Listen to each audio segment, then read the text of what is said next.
Capítulo 22. La costumbre y el no cambiar fácilmente una ley aceptada.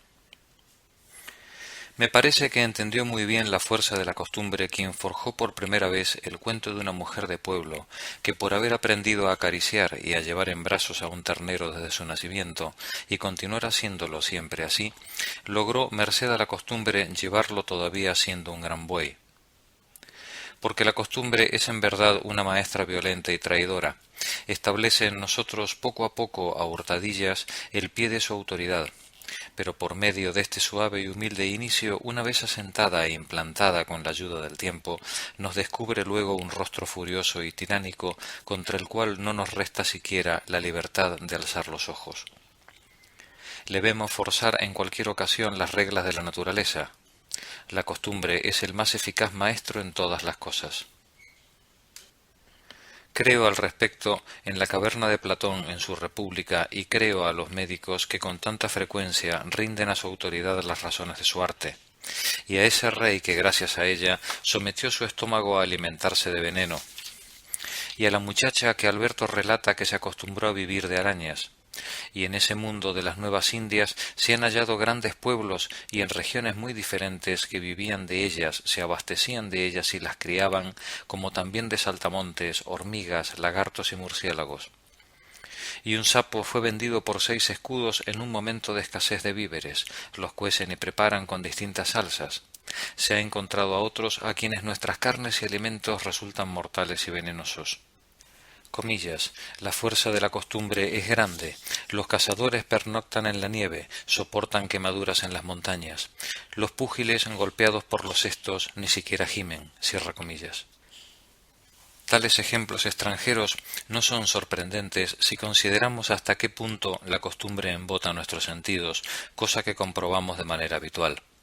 No hace falta que indaguemos en lo que se cuenta de los vecinos de las cataratas del Nilo, ni en lo que los filósofos consideran acerca de la música celeste, que dado que los cuerpos de las esferas son sólidos, lisos y se rozan y frotan entre ellos al girar, no pueden dejar de producir una maravillosa armonía, por cuyas cadencias y modulaciones se gobiernan los contornos y los cambios de las danzas de los astros, pero que universalmente los oídos de las criaturas de aquí abajo, adormecidos como los de los egipcios por la persistencia del sonido, no alcanzan a percibirlo por muy grande que sea. Los herradores, los molineros, los armeros no podrían resistir el ruido que les golpea si les penetrara como a nosotros. Mi jubón de flores sirve a mi nariz, pero tras vestirme con él 3 días seguidos, sólo sirve a las narices de los presentes. Más extraño es que la costumbre pueda añadir y establecer el efecto de su impresión sobre nuestros sentidos pese a largos intervalos e interrupciones. Así lo experimentan los vecinos de los campanarios. En mi casa me alojo en una torre donde una campana muy grande toca todos los días, por diana y por retreta, el Ave María. El estruendo sobrecoge a la torre misma, y si los primeros días me parece insoportable, en poco tiempo me habitúo, de manera que lo oigo sin molestia y a menudo sin despertarme. Platón reprendió a un niño que jugaba a las nueces. Éste le respondió: «¿Me riñes por poca cosa?» «La costumbre», replicó Platón, «no es poca cosa». A mi entender, nuestros mayores vicios adquieren su carácter desde la más tierna infancia, y lo esencial de nuestra educación está en manos de las nodrizas. Para las madres es un pasatiempo ver a un niño que retuerce el cuello a un pollito y que se divierte lastimando a un perro o a un gato. Y algún padre es tan necio que toma como un buen augurio de alma marcial ver que su hijo golpea injustamente a un campesino o a un lacayo que no se defiende, y como gentileza ver que burla a un compañero mediante alguna maliciosa deslealtad o engaño.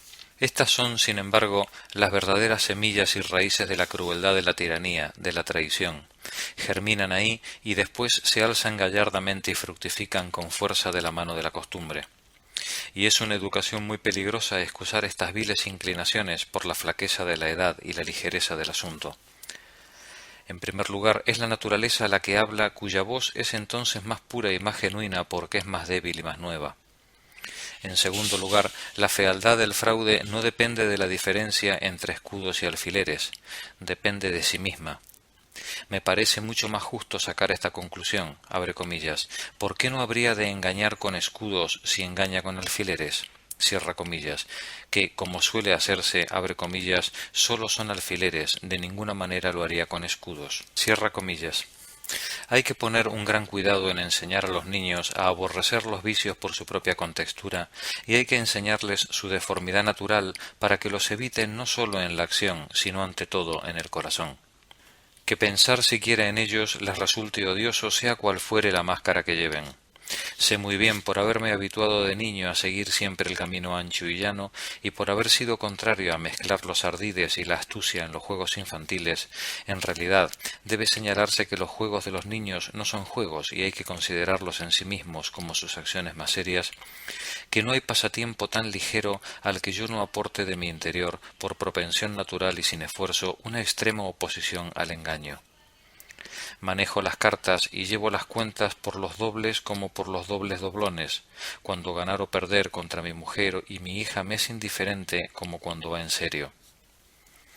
En todo y por todas partes mis propios ojos me bastan para mantenerme a raya, no hay otros que me vigilen de tan cerca ni que yo respete más.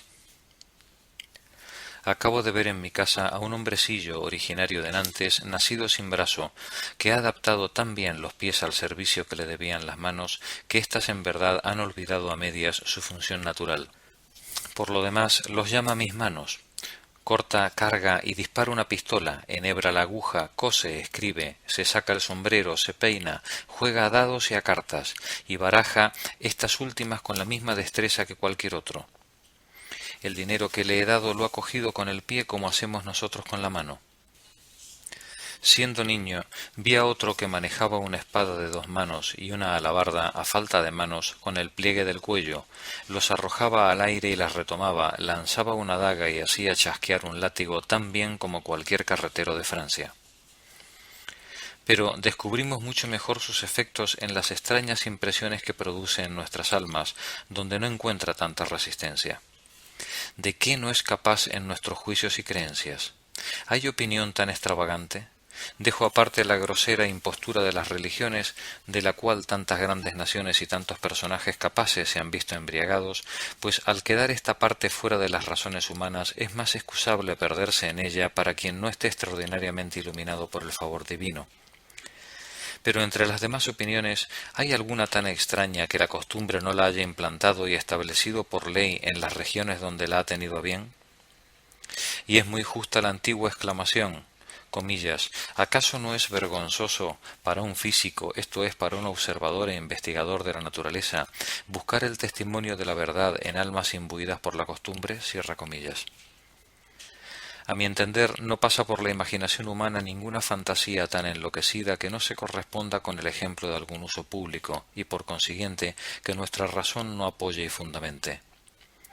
Existen pueblos donde se vuelve la espalda para saludar y donde jamás se mira a quien se pretende honrar. Los hay donde cuando el rey escupe, la dama favorita de la corte tiende la mano, y en otra nación los más encumbrados entre quienes la rodean se agachan al suelo para recoger su inmundicia en un paño. Hagamos sitio ahora para un cuento. Un gentilhombre francés se sonaba siempre a la nariz con la mano, cosa muy opuesta a nuestra costumbre. Defendiendo su posición al respecto, y era famoso por sus ocurrencias, me preguntó de qué privilegio gozaba ese sucio excremento para que le dispusiéramos un hermoso paño delicado para recogerlo, y luego además para empaquetarlo y encerrarlo cuidadosamente encima nuestro. Que tal cosa debía producir más dolor en el corazón que verlo arrojar en cualquier sitio como hacemos con nuestras demás inmundicias. Me pareció que no le faltaba del todo razón en lo que decía, y la costumbre me había arrebatado la percepción de esta extrañeza, que sin embargo encontramos sumamente horrorosa cuando se cuenta en el otro país. Los milagros lo son con arreglo a nuestra ignorancia de la naturaleza, no según el ser de la naturaleza. El hábito adormece la visión de nuestro juicio. Los bárbaros en absoluto son más extraordinarios para nosotros que nosotros para ellos, ni con mayor motivo. Así lo reconocerían todos si fueran capaces, tras haberse paseado por estos lejanos ejemplos, de inclinarse sobre los propios y compararlos sanamente. La razón humana es una tintura infusa más o menos en la misma proporción en todas nuestras opiniones y costumbres, sea cual fuere su forma, infinita en materia, infinita en variedad. Vuelvo a mi asunto. Hay pueblos en los que, salvo su esposa y sus hijos, nadie habla al rey sino por cerbatana. En una misma nación, las vírgenes enseñan sus partes pudentas y las casadas las cubren y esconden con sumo cuidado. Guarda alguna relación con esto una costumbre que se da en otra parte. La castidad sólo se aprecia al servicio del matrimonio, pues las jóvenes pueden entregarse a su antojo y si están encintas producen abortos con medicamentos apropiados a la vista de todo el mundo. Y en otro sitio, cuando un mercader se casa, todos los mercaderes invitados a la boda se acuestan con la esposa antes que él, y cuantos más son, más honor y más reputación tiene ella de firmeza y capacidad. Si se casa un funcionario, lo mismo si es un noble. E igualmente los demás, salvo que se trate de un campesino o de alguien del pueblo bajo, porque entonces es el Señor quien actúa, y aun así no dejan de recomendar estrictamente la fidelidad durante el matrimonio. Hay sitios donde se ven burdeles públicos de varones e incluso matrimonios, donde las mujeres van a la guerra junto a sus maridos y tienen rango no ya en el combate sino incluso en el mando, donde no sólo se llevan los anillos en la nariz, en los labios, en las mejillas y en los dedos de los pies, sino varillas de oro muy pesadas a través de los pezones y las nalgas, donde al comer se limpian los dedos en los muslos y en la bolsa de los genitales y en la planta de los pies, donde los hijos no son los herederos, lo son los hermanos y los sobrinos, y en otros lugares únicamente los sobrinos, salvo en la sucesión del príncipe, donde para ordenar la comunidad de bienes que se observa, ciertos magistrados supremos tienen a su cargo todo el cultivo de las tierras y la distribución de los frutos según la necesidad de cada uno, donde se llora la muerte de los niños y se festeja la de los ancianos, donde duermen en la cama 10 o 12 juntos con sus mujeres, donde las mujeres que pierden a sus maridos por muerte violenta pueden volver a casarse, las demás no, donde se estima en tan poco la condición de las mujeres que se da muerte a las hembras que nacen y se compran mujeres a los vecinos para cubrir las necesidades, donde los maridos pueden repudiar sin alegar causa alguna, las esposas no, por ninguna causa, donde los maridos tienen derecho a venderlas si son estériles, donde hacen hervir el cuerpo del fallecido y después lo trituran hasta que se forma como un caldo que mezclan con el vino y lo beben, donde la sepultura más deseable es ser comido por los perros, en otras partes por los pájaros, donde se cree que las almas felices viven con plena libertad en campos deleitosos, provistos de todas las comodidades y que son ellas las que producen el eco que oímos, donde luchan en el agua y disparan certeramente sus arcos mientras nadan, donde en señal de sometimiento hay que alzar los hombros y bajar la cabeza y quitarse los zapatos al entrar en la residencia del rey, donde los eunucos que custodian a las religiosas no tienen tampoco nariz ni labios para que nadie pueda amarlos, y los sacerdotes se arrancan los ojos para tener trato con los demonios y recibir oráculos, donde cada cual convierte en Dios aquello que se le antoja, el cazador el león o el zorro, el pescador cierto pez, y convierte en ídolos cada acción o pasión humana. El sol, la luna y la tierra son los dioses principales. La forma de jurar es tocar el suelo mirando al sol, y comen la carne y el pescado crudos. Donde el juramento principal es jurar por el nombre de algún muerto que haya gozado de buena reputación en el país mientras se toca su tumba con la mano. Donde el regalo de Año Nuevo que el rey envía a los príncipes, sus vasallos, todos los años es fuego. Una vez llegado se apaga el fuego viejo y los pueblos vecinos están obligados a venir a buscar de este nuevo cada uno para sí, so pena de crimen de lesa majestad. Donde, cuando el rey para entregarse por entero a la devoción se retira de su cargo, como sucede a menudo, su principal heredero es obligado a hacer lo mismo y el derecho al reino pasa al tercer heredero. Donde se modifica la forma de gobierno según parezcan requerirlo los asuntos, deponen al rey cuando se estima conveniente o lo sustituyen por ancianos para asumir el gobierno del Estado, y a veces lo dejan también en manos del pueblo. Donde hombres y mujeres son circuncidados e igualmente bautizados. Donde el soldado, que en uno o varios combates ha llegado a representar al rey 7 cabezas de enemigos, es ennoblecido. Donde viven con la opinión tan rara e insociable de la mortalidad de las almas, donde las mujeres dan a luz sin quejarse ni pasar miedo, donde las mujeres llevan grebas de cobre en ambas piernas, y si las muerde un piojo están obligadas por deber de magnanimidad a devolverle el mordisco, y no se atreven a casarse sin haber ofrecido al rey, si lo desea, su virginidad, donde se saluda poniendo el dedo en el suelo y luego alzándolo hacia el cielo, donde los hombres llevan los fardos sobre la cabeza, las mujeres sobre los hombros.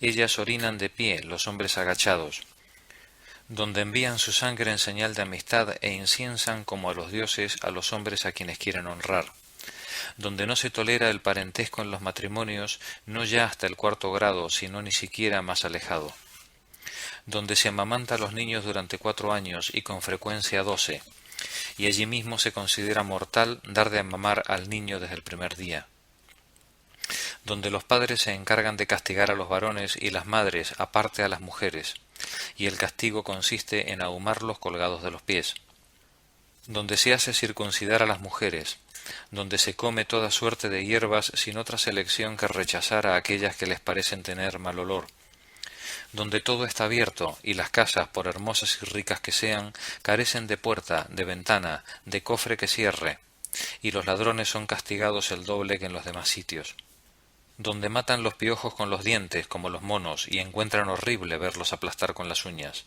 donde no se cortan en toda la vida ni cabellos ni uñas, en otro sitio donde sólo se cortan las uñas de la derecha, las de la izquierda se dejan crecer por elegancia, donde se dejan crecer todo el pelo del lado derecho tanto como es posible y llevan rasurado el pelo del otro lado. Y en provincias vecinas una deja crecer el pelo por delante, otro el de detrás, y rasuran el opuesto, donde los padres ceden a sus hijos, los maridos a sus esposas, para que los gocen los huéspedes pagando, donde es honesto hacer hijos a la propia madre y que los padres se unan a sus hijas y a sus hijos, donde en las reuniones de los festines se ceden mutuamente los hijos sin distinción de parentesco. En un sitio se alimentan de carne humana, en otro es obligación piadosa matar al padre a cierta edad. En otra parte, los padres ordenan de entre los hijos que todavía están en el vientre de las madres, cuáles quieren que sean criados y conservados y cuáles quieren que sufran abandono y muerte. En otra, los viejos maridos ceden sus esposas a los jóvenes para que éstos gocen de ellas, y en otra, son comunes sin pecado, incluso en algún país llevan como marca de honor tantas hermosas borlas bordadas en las ropas cuantos varones han conocido. ¿No ha producido la costumbre asimismo un estado solo de mujeres? ¿No les ha entregado las armas? ¿No les ha hecho formar ejércitos y librar batallas? Y lo que toda la filosofía no puede fijar en la cabeza de los más sabios, ¿no lo enseña a ella con su único mandato al vulgo más safio? Sabemos en efecto de naciones enteras donde la muerte era no ya despreciada sino celebrada, donde los niños de 7 años soportaban que les azotaran hasta la muerte sin mudar el semblante, donde la riqueza era vista con tal desdén que el más mísero de los ciudadanos no se habría dignado a bajar el brazo para coger una bolsa de escudos. Y sabemos de regiones muy fértiles en toda clase de alimentos donde, sin embargo, los manjares más comunes y más sabrosos eran el pan, el berro y el agua.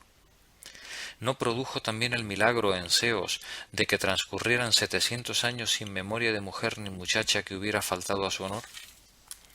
Y en suma, se me antoja que nada hay que no logre o que no pueda, y con razón la llama Píndaro, según me han dicho, la reina y emperatriz del mundo. Uno a quien encontraron pegando a su padre respondió que era la costumbre de su familia, que su padre había pegado así a su abuelo, y el abuelo a su bisabuelo, y señalando a su hijo añadió: «Este me pegará cuando tenga mi edad». Y el padre, al que su hijo arrastraba por el suelo y zarandeaba en plena calle, le ordenó que se detuviera en cierta puerta porque sólo hasta ahí había arrastrado él a su padre, y ese era el límite de los injuriosos tratamientos hereditarios que los hijos solían infligir a los padres en su familia. Por costumbre, dice Aristóteles, tan a menudo como por enfermedad, las mujeres se arrancan los cabellos, se muerden las uñas, comen carbón y tierra, y más por costumbre que por naturaleza, los varones tienen relaciones con varones. Las leyes de la conciencia que decimos nacer de la naturaleza nacen de la costumbre. Dado que cada cual venera en su interior las opiniones y los comportamientos que se aprueban y admiten en torno a él, no puede desprenderse de ellos sin remordimiento ni aplicarse a ellos sin aplauso. Cuando en el pasado los cretenses querían maldecir a alguien, rogaban a los dioses que se vieran envueltos en alguna mala costumbre. Pero el principal efecto de su poder es sujetarnos y aferrarnos hasta el extremo de que apenas seamos capaces de librarnos de su aprisionamiento y de entrar en nosotros mismos para discurrir y razonar acerca de sus mandatos.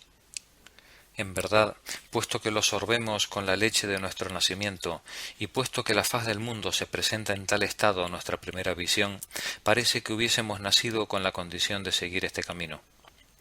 Y las comunes figuraciones que encontramos revestidas de autoridad a nuestro alrededor e infundidas en nuestra alma por la semilla de nuestros padres, parece que fuesen las naturales y generales. Nota: la Boétie, la servidumbre voluntaria. Comillas. Los hombres nacen bajo el yugo y, criados y educados después en la servidumbre, sin mirar más allá, se acomodan a vivir tal y como han nacido, sin pensar disponer de otro bien ni de otro derecho que aquellos que han encontrado. Aceptan la situación en que han nacido como condición natural. Cierra comillas. Fin de la nota. De ahí procede que aquello que se sale de los quicios de la costumbre se crea fuera de los quicios de la razón.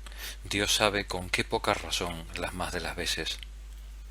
Si, como hemos aprendido a hacer nosotros que nos estudiamos, todo aquel que oye una opinión justa examinara de inmediato en qué le concierne a sí mismo, descubriría que no es tanto una buena ocurrencia como un buen latigazo a la habitual necedad de su juicio. Pero las advertencias de la verdad y sus preceptos se reciben como si se dirigieran al pueblo y jamás a uno mismo. Y en lugar de aplicarlas al comportamiento, se aplican a la memoria, muy necia e inútilmente. Volvamos al imperio de la costumbre. Los pueblos criados en la libertad y en el autogobierno consideran monstruosa y contranatural cualquier otra forma de gobernarse.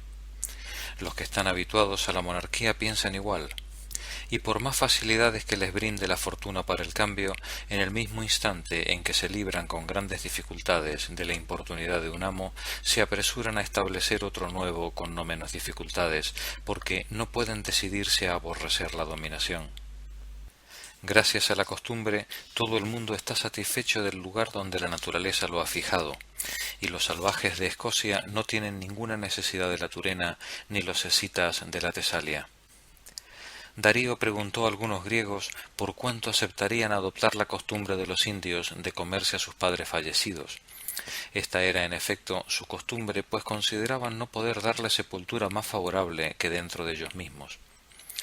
Le respondieron que no lo harían por nada del mundo, pero cuando intentó también persuadir a los indios a renunciar a su costumbre y a adoptar la de Grecia, que consistía en quemar los cadáveres de los padres, les horrorizó aún más. Todos actuamos así, pues el uso nos hurta el verdadero rostro de las cosas. Comillas, no hay nada tan grande ni tan admirable al comienzo que todos no vayan dejando poco a poco de admirarlo. Cierra comillas. En cierta ocasión tenía que justificar uno de nuestros usos, que se admite con resuelta autoridad a mucha distancia en torno nuestro. Como no quería limitarme a establecerlo, según suele hacerse por la fuerza de las leyes y los ejemplos, sino indagando sin cesar hasta su origen, encontré su fundamento tan endeble que a punto estuve yo mismo de concebir disgusto por él, yo, que había de confirmarlo en otros.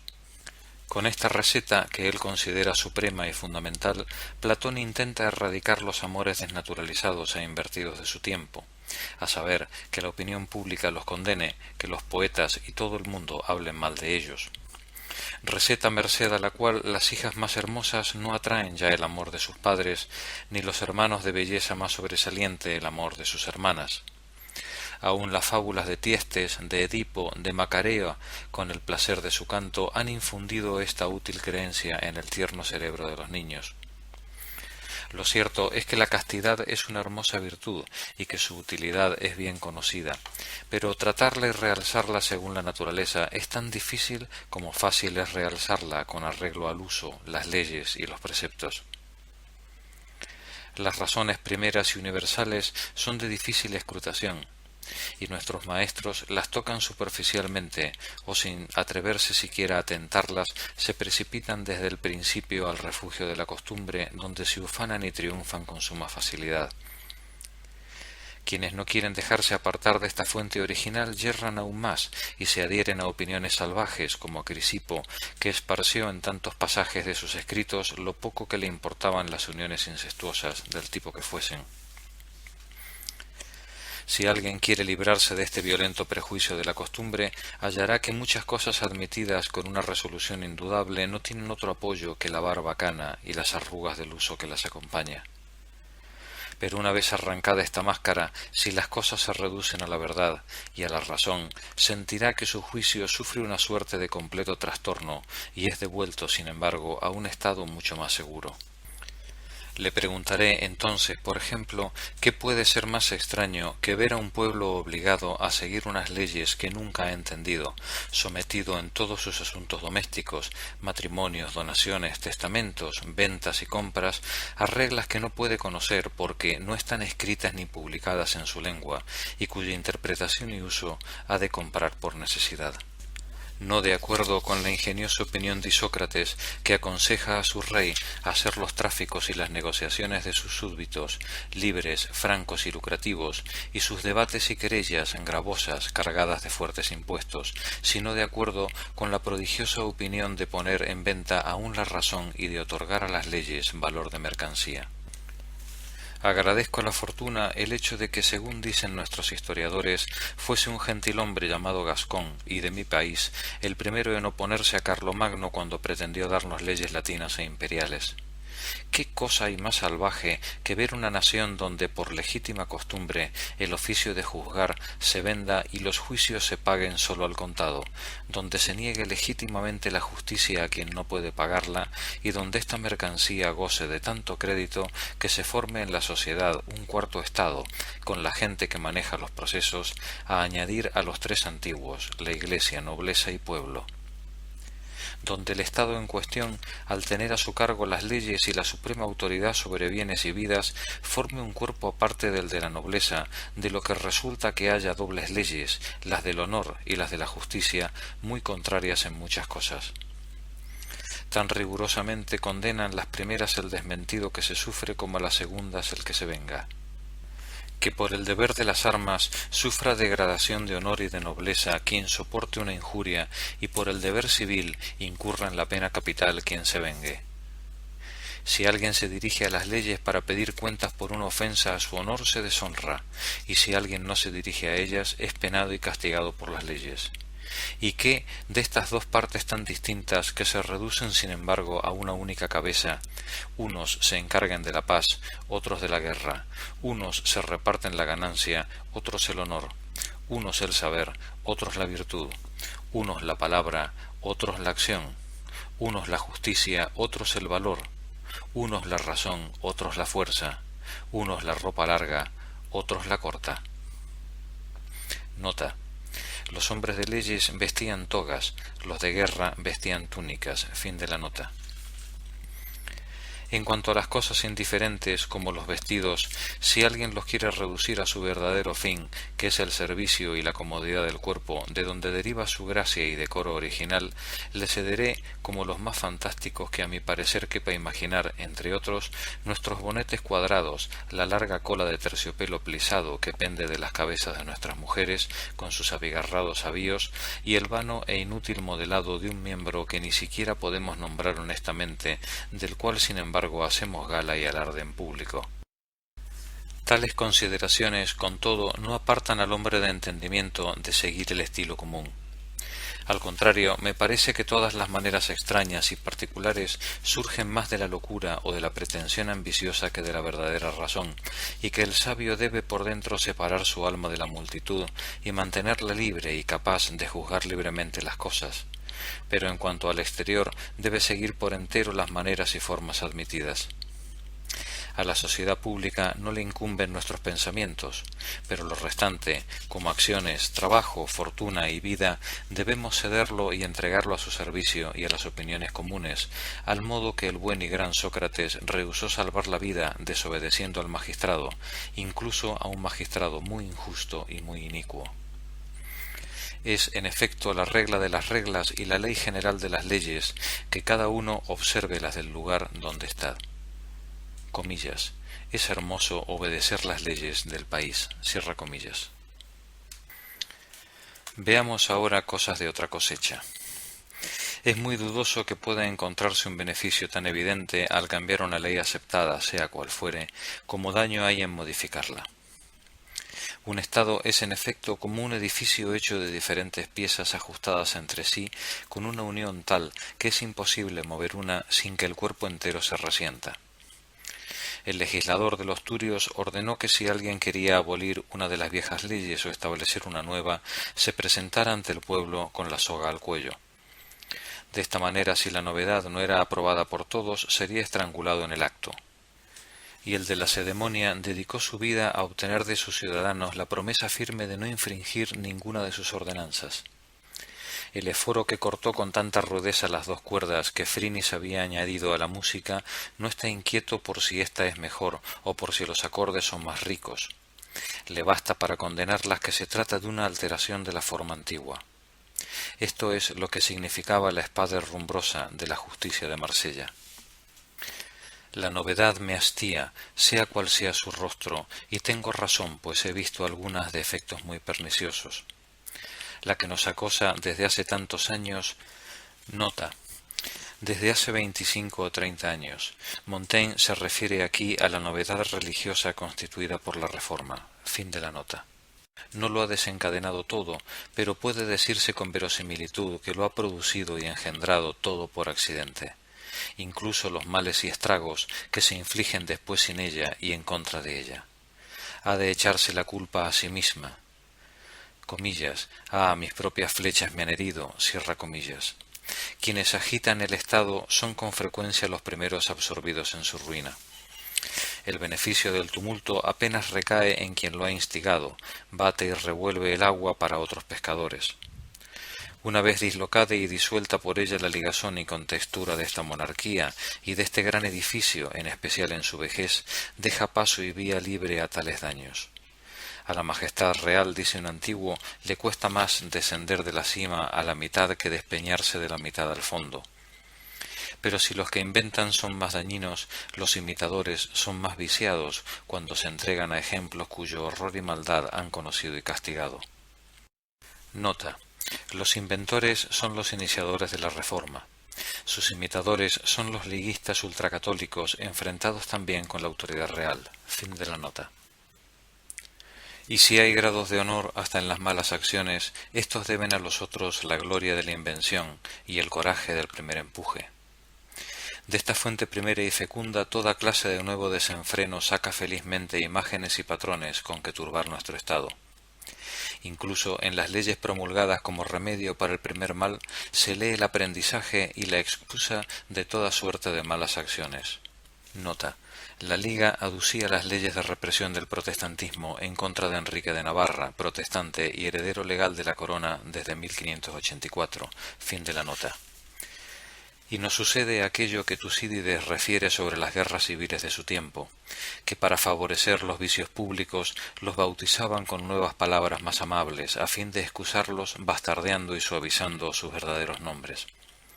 Se trata, sin embargo, de reformar nuestras conciencias y nuestras creencias. El discurso es honesto, pero el mejor pretexto para la novedad es muy peligroso. Hasta tal punto ningún cambio de lo antiguo es plausible.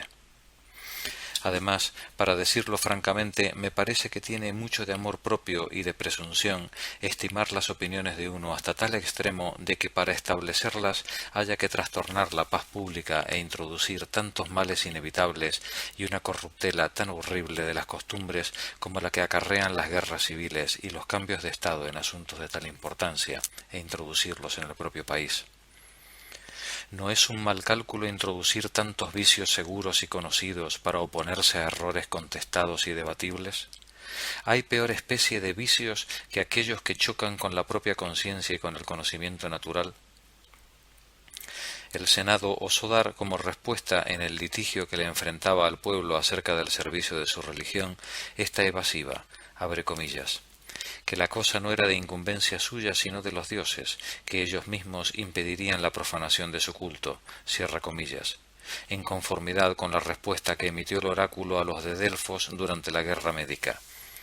Temiendo la invasión de los persas, preguntaron al dios qué debían hacer con los tesoros sagrados del templo, si esconderlos o llevárselos. Les respondió que no movieran nada, que se preocuparan de sí mismos, que él se bastaba para atender a sus cosas. La religión cristiana posee todos los signos de una suma justicia y utilidad, pero ninguno más manifiesto que la estricta recomendación de obedecer al magistrado y conservar los estados. Nota. Pasaje fundamental que en época de guerras religiosas muestra la posición política del autor de los ensayos, esto es, favorable a la supeditación de las consideraciones religiosas a las necesidades políticas. Inspirándose quizás en Gálatas 4:4, Montaigne alega ante todo el ejemplo de la actuación del propio Cristo que habría sometido su misión redentora a las leyes establecidas. Es un argumento religioso para apoyar la supeditación de la religión a la política. Recuérdese, por otro lado, las célebres palabras de San Pablo, abre comillas, todos han de estar sometidos a las autoridades superiores, pues no hay autoridad sino bajo Dios, y las que hay por Dios han sido establecidas, de suerte que quien resiste la autoridad, resiste la disposición de Dios, y los que la resisten se atraen sobre sí la condenación. Romanos 13:1-2. Fin de la nota. Qué maravilloso ejemplo de esto nos ha dejado la sabiduría divina, que no ha querido establecer la salvación del género humano, ni conducir su gloriosa victoria contra la muerte y el pecado, sino a la merced de nuestro orden político, y que ha sometido su progreso y la conducción de un hecho tan elevado y tan salvífico a la ceguera e injusticia de nuestras costumbres y usos, dejando que se vierta la sangre inocente de tantos elegidos, favoritos suyos, y soportando una dilatada pérdida de años para madurar tal fruto inestimable. Hay una gran diferencia entre la causa de quien sigue las formas y las leyes de su país y la de quien intenta dominarlas y cambiarlas. Aquel alega como excusa la simplicidad, la obediencia y el ejemplo. Haga lo que haga, no puede ser malicia, es a lo sumo infortunio. Comillas. ¿A quién, pues, no conmueve la antigüedad atestiguada y confirmada por ilustrísimos documentos? Cierra comillas. Aparte de lo que dice Isócrates, que el defecto participa más en la moderación que el exceso. El otro toma una opción mucho más ruda, pues quien se dedica a elegir y a cambiar usurpa la autoridad de juzgar, y ha de jactarse de ver la falta de aquello que desecha y el bien de aquello que introduce. Esta consideración tan vulgar me ha fijado en mi sitio y ha contenido aún mi juventud más temeraria. Ha evitado que cargara sobre mis hombros el pesadísimo fardo de avalar una ciencia de tal importancia y de osar en ella lo que en mi sano juicio no podría osar ni en la más fácil de aquellas en las cuales me instruyeron y en las cuales la temeridad de juzgar no supone daño alguno. Me parece muy injusto querer someter las constituciones y las costumbres públicas e inmóviles a la inestabilidad de una fantasía privada. La razón privada posee tan solo una jurisdicción privada, e intentar con las leyes divinas lo que ningún Estado soportaría que se hiciera con las civiles. Estas últimas, aunque la razón humana tenga mucha mayor participación en ellas, son jueces supremos de sus jueces, y la máxima inteligencia sirve para explicar y extender su uso admitido, no para desviarlo e innovarlo. Si en ocasiones la providencia divina ha pasado por encima de las reglas a las que nos ha sujetado por necesidad, no es para dispensarnos de ellas. Se trata de golpes de su mano divina que no debemos imitar, sino admirar, y de ejemplos extraordinarios, marcados por un signo expreso y particular. Del género de los milagros, que ella nos ofrece como prueba de su omnipotencia por encima de nuestros órdenes y nuestras fuerzas, que es insensato e impío tratar de emular y que no debemos seguir, sino contemplar sobrecogidos. Actos de su personaje, no del nuestro. Cotta protesta muy oportunamente. Comillas, cuando se trata de religión, sigo a Coruncanio, a Escipión, a Esébola, pontífices máximos, no a Zenón, a Cleantes o a Crisipo. Cierra comillas. Sabe Dios, en nuestra actual querella, en la cual hay 100 artículos que suprimir o restablecer, grandes y profundos artículos, ¿cuántos pueden jactarse de haber reconocido exactamente las razones y los fundamentos de uno u otro bando? Es un sinnúmero, si llega a número, que difícilmente podría turbarnos. Pero toda la multitud restante, ¿a dónde va? ¿Con qué pruebas toma partido? Ocurre con la suya como con otras medicinas débiles y mal aplicadas. Los humores que pretendía purgarnos los ha irritado, exasperado y agriado con el conflicto, y además se nos ha quedado dentro del cuerpo. No ha sido capaz de purgarnos a causa de su debilidad, y entretanto nos ha debilitado, de suerte que tampoco podemos evacuarla, y su acción no nos procura sino dolores prolongados e internos.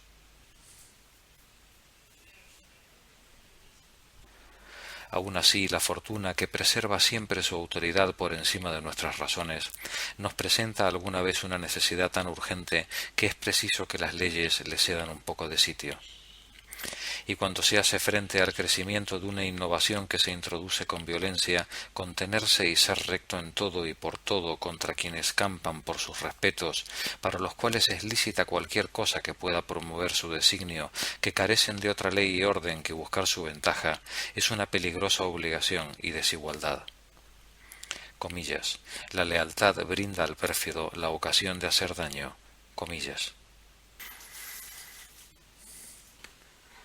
En efecto, la disciplina ordinaria de un Estado que se mantiene sano no provee a tales accidentes extraordinarios.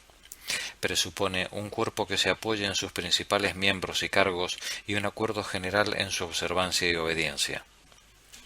El curso legítimo es un curso frío, pesado y contenido, y no sirve para resistir mucho a un curso licencioso y desenfrenado.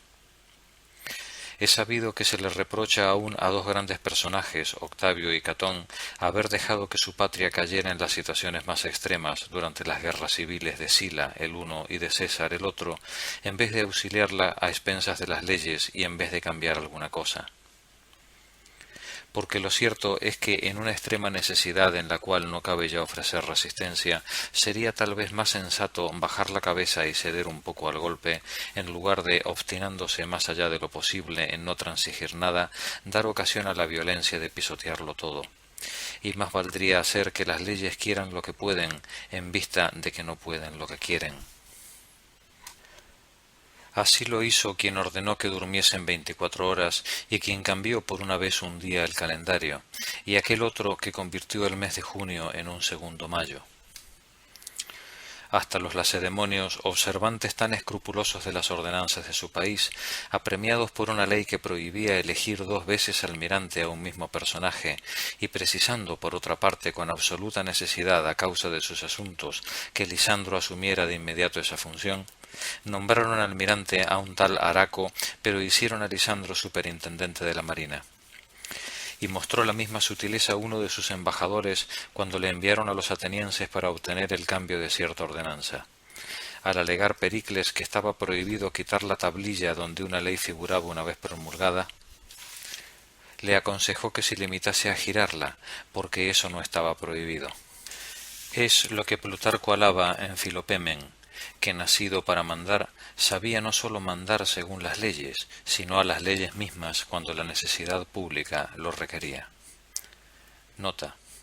Montaigne matiza aquí el célebre precepto: no es el príncipe quien está por encima de las leyes, sino las leyes las que están por encima del príncipe. Precepto de Plinio el Joven. Fin de la nota.